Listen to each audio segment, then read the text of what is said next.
Cheers, guys. Ooh, that's a nice little lager I brewed a few weeks ago. Anyhow, g'day, Tiny from Offtap Brewing. Well, I'm going to brew again today. It is the weekend and all. It's Beer Fun Friday. Happy Beer Fun Friday, guys. I know I haven't put too many videos up of late. Beer Fun Friday and Tips in 5 Minutes and Under. My life has been hectic. Absolutely hectic. Trying to sort a lot of stuff out. And basically I've just got to find time to do these because I really like doing these videos for you. I hope you guys enjoy me doing them for you. Now, I've spoken in videos before about the problem that I have with the Brewmeister and it only being a 50 litre one, and I want a lot more out of it and blah blah blah. You've seen my recent solution with having 2 mash tuns, one inside the Brewmeister and one outside the Brewmeister pumping around. My first solution for that was to come up with some high gravity wort that I could put in the freezer and pull out as I needed, at a bottle at a time, to bring the gravity up. That is just a pain in the ass. That's why I come up with the other system, because having these bottles of sticky all around is just no good at all. You got to keep them frozen, and that's taking up freezer room from valuable hop bags and all that sort of stuff. So out they go into the pot today, and I've got some exciting new hops to try. So I've got five or six of these bottles and 1 3 litre bottle to put in here. Now I'm chasing a high gravity beer, and I've not done any software calculations. I'll do that once I've put it on to boil and once I've shot the first part of this video. But I'll let you know my intentions. I want a high gravity beer because I've got a hop here. I've got a wee bag of hops to try called Topaz. Now it's an Australian variety of hops, and just looking here, it's 17.8% alpha acid, so this is going to be my bittering hop. And also my late addition to the boil. I'm also going to have another addition to the boil, which will be Centennial. So it's only 9.4% alpha acid, so Centennial is like a souped up Cascade apparently, what I hear. I've never used these 2 hops, so I'm going to make a high gravity beer today using those 2 hops because Ella, come on out. My dog's just had lunch and she's cleaning up the bowls. And one of the bowls is just under this camera. But yes, I've done a bit of research on Topaz, and I have been told from brewers down south that they've used it in their brews, and he's in a brewery, proper brewer. He works in a brewery, and they've used Topaz before, and they've got a turpentine sort of taste out of it or smell out of it. So I'm hoping today not to get that. And then I was talking to a Bubbles and Chalk club member last night in the Bubbles and Chalk page on Facebook, and Peter was saying that yeah, he's used it late in the boil and gotten the lychee fruit salady side out of it. So, and Centennial's a souped up Cascade, so ripped off sort of, I'm going to go for the pine and the fruit salad just to offset it, make it a little bit sharp, make it a little bit fruit salady. I hope that's the key for this beer today. So I'm going to hit the stop button on the camera and fill this up and take a refractometer reading and put her on to boil. Just a little note, guys, I just poured the first bottle of this in, and it smells absolutely awesome. If you've ever eaten those Ovaltine lollies, it smells just like those Ovaltine lollies. So there's no off smells in this at all. I had a freezer sit ajar for a few. Oh yeah, I had them defrost on me a couple of times. Oh wow, and there's no off smell in there or anything. Now I'm not going to reclaim those bottles. I'm just going to tip them out. They're just too much sugar. But anyhow, I'm going back to filling this up, guys. Be back at you. Alright, you can see the volume in the pot there. It's come out quite well. I've got about, where's my indicator mark? I've got about 13 litres, I think. There's the 15, there's the 10, there's the middle mark, so 12 and a half, 13 litres in there. Oh, moved the camera but didn't re-pitch it. Okay, so let's do a refractometer reading. Let's get nice. This smells absolutely awesome. It is yummy, yummy, yummy. Now, okay. focus. Okay, 187. I don't know, people seem to get away with being able to do that. Can I? Can I see that? No. Nah, anyhow. Oh, that's all good. 187's the original gravity on that. Very happy with the gravity reading on there at the moment. That's about 13 litres of product at 1087, as I said, which is way more than what I need. So I'm going to top that up with some water, and I might just bring it up to the 15 litre mark or whatever, and then test it at the end. Basically, I want less than that. I don't want that higher gravity beer. I want probably 1070.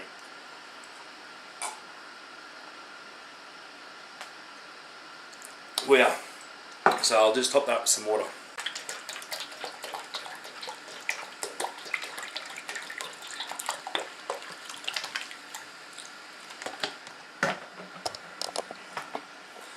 Okay, now obviously I'm not going to fill that to the top because I don't want to boil over. I am looking at about 15 litres in there now, in a 19 litre pot. So looking at about 15 litres in that at this point. 19 litre pot, as I just said. I don't know why I'm repeating myself, but I am. I don't want to boil over, so I'm going to leave it at that now. I will take another refractometer reading, actually, and with all that extra liquid in there, because I'm going to be working backwards with this recipe. I know how much volume and how much. Okay, that's about 1060. Let's just stir that up a bit. Make sure that the sugar's not all sitting to the bottom. Let's move that wort around a little. That can happen. That can give you false readings. Get that on there. Alright, that's brought it up better. That was 1063, and I just stirred that up. It was 1030. It's 1070. 1070. Okay, so 1070. That's about what I want after my boil. So I'm pretty confident that whatever that boils down to, I can then top it up at the end to 15 litres, and I'll have 1070. So working backwards, I can go and edit my software now, and I can put in enough grains or whatever until I reach 1070 to 15 litres, work out a business. Bloody ant. I don't know where these ants come from. Maybe they're chasing the sugar. I can work backwards from the all that sort of stuff, and then just go from there, because I've got no tube at the moment. I've got nothing, no loss. I'll use my little hot bag, so I've got nothing in the bottom. I'll be able to use all of this product. So 15 litres at 1070, I'll be happy with that.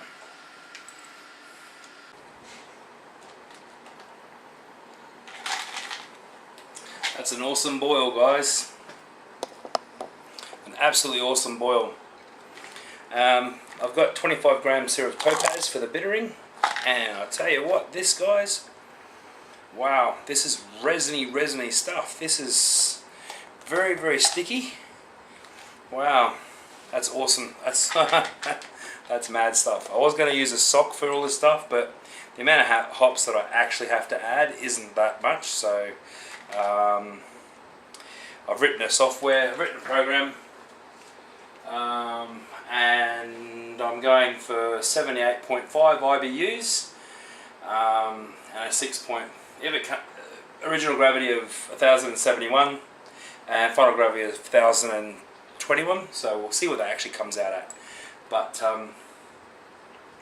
yeah, 78 IBUs. So yeah, let's go. And I've got Topaz and Centennial. Topaz 25 grams at flame out, Centennial at 20 grams at 10 minutes, and the 25 grams, it worked out 25 grams at 60. Such high alpha acids.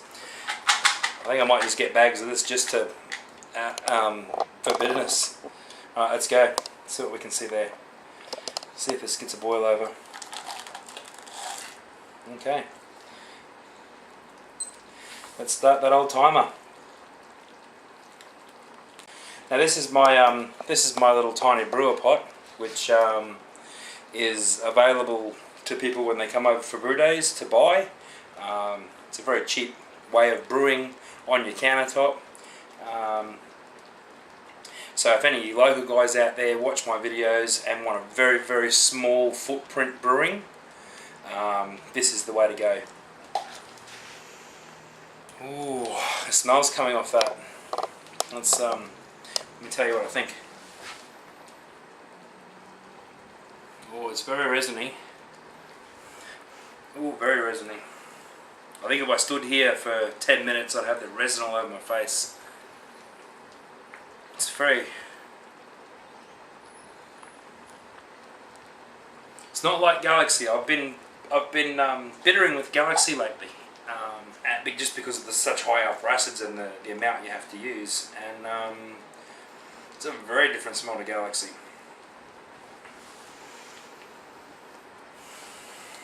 Weird. Love those new smells. You got to take everything in when you brew. Absorb everything. Absorb every little bit. Makes us better brewers. Oh, mate. I tell you what, guys.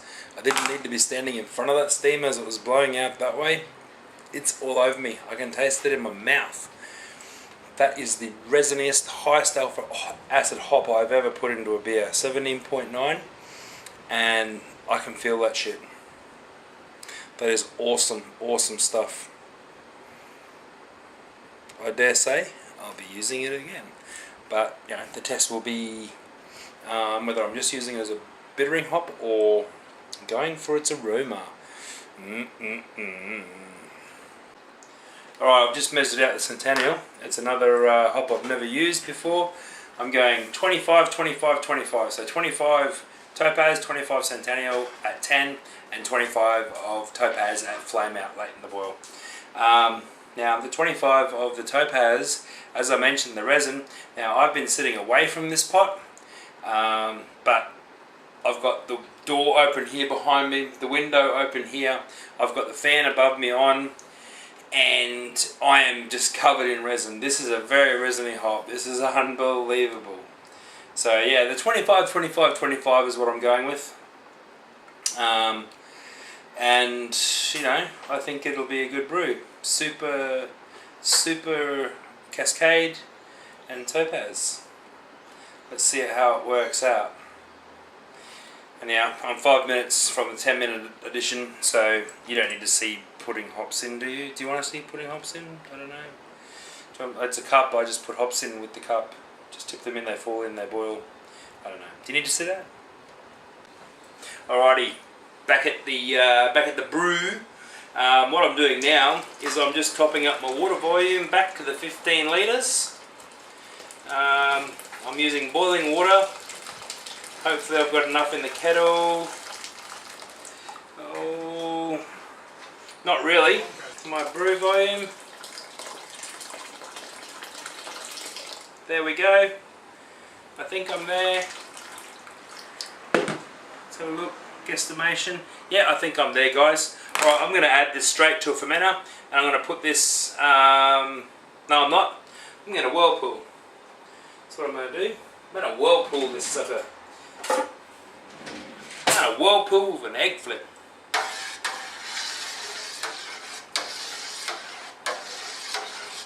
So today all the hops actually went in to the brew. So there's going to be a little bit of trube. I was going to put my hop sock in, but I found it outside dirty. So we're going to whirlpool for a little while. See if we can drop some of that crap out of there. Alright, I'm actually going to grab this because I want the volume in there. Alright, we're ready to open the tap on this. Let this baby out. Let it flow into the fermenter. I'm going to stick this into the fridge to chill, and then I'm going to add an aerator and a yeast starter to it, so I could probably drop that down there. It's probably going to help it cool a little. So you can see the colour of the wort. It's nice and colourful with its colour and stuff and things. It smells great coming from here. But yeah, we're going to add some yeast once it's chilled. I'm going to add some bubbles just to make sure I've got the right environment for my yeast. So I think that's going to probably be in the morning. That'll happen. It'll be cold enough. So we'll be back at that. Alright, it's the next day and I think my wort's cool. At some stage today I will be pitching my yeast, and I've chosen to go with the West Coast Craft Series from Mangrove Jacks. Now I'm just going to do a basic rehydration of the yeast. I'm not going to do a yeast starter. I'm just going to rehydrate it. I may add a teaspoon of sugar if I require more time in the fridge with the wort, just to get it going a little, just to get a good start on it. I will be aerating the wort and showing you guys that. But here, all I've got is just some reverse osmosis water straight out of my reverse osmosis tap. So it's just room temperature water, and this is all I do. It's very simple and very handy. Kit and kilo brewers out there, you should really, if you are using a dry yeast, even though they say you don't need to, it is good to get the yeast sort of going on a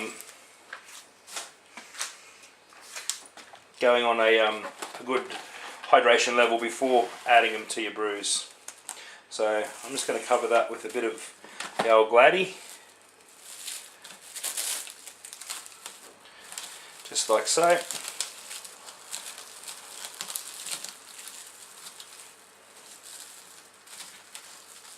And give it a little bit of a swirl up, just to stir it in a little. Now when we come back at that, you'll see it'll go a cloudy colour, a very milky cloudy colour, a lot different to that brown. So let's come back at that. Okay guys, I've just dumped my aerator into the wort. You can see it going there.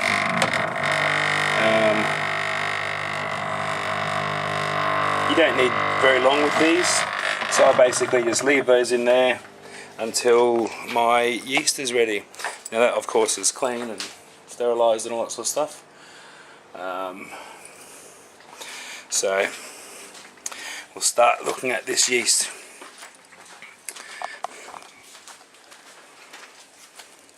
Oh wow, sort of a milky colour now. Still a little bit of a clump in there, still a bit on the bottom, but we'll just stir that up, and I may add a teaspoon of sugar and just get it motivated.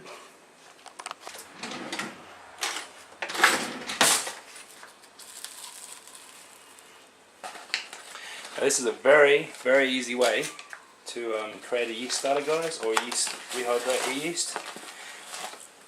I suppose this is a starter because I am going to add a little bit of sugar and give them a stir up.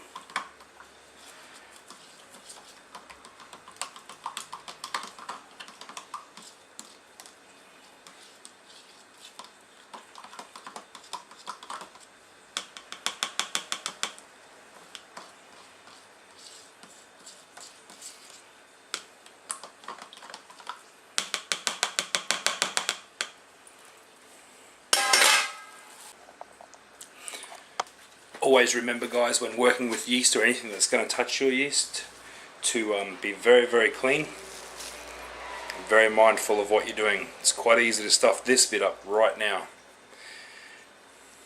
by adding contaminants, bacteria and bad stuff. Alright, I'm just going to leave that for about 20 minutes, I think. Okay, it hasn't been quite 20 minutes, but you can see, well, you probably can't see, starting to get a bit active on top there. So the yeast is starting to jump on board with what I want them to do. You can can see that there. Starting to chew on those sugars. So I'm going to add this to the bucket outside. Alright guys, I pitched the yeast. I actually lost some footage. I had an outro to this video made while I was pitching the yeast, showing me pitching the yeast, and stopped shooting the video, went and did some housework, hung some washing out, all that sort of stuff, vacuumed the floor, blah blah blah blah, and realised I didn't have that footage when I was editing the video up. But that's okay guys, I'm quite happy to shoot another one. Let's go and have a look at here. Now, I did even manage to keg a beer. I kegged 2 beers, 3 beers, and I've got 2 of them in here. 2 kegs in there ready to go, so I don't have to brew for a while. And I've got, that's the one there. The foam was all the way up to the top, all the way up to the top on that, and that was beer I kegged and then poured over the yeast cake. So we're doing really good with that. Sorry about the loss of the footage guys, but you know what, shit happens. I'm sitting down enjoying a beer now after all the hard work, and may even make myself some lunch. Alright guys, thanks to all my new subscribers. I want to say g'day, hi, you know, please enjoy the channel, and to all my old subscribers, all the people who comment, all the people that like and thumbs up. Remember, beer makes you smarter guys.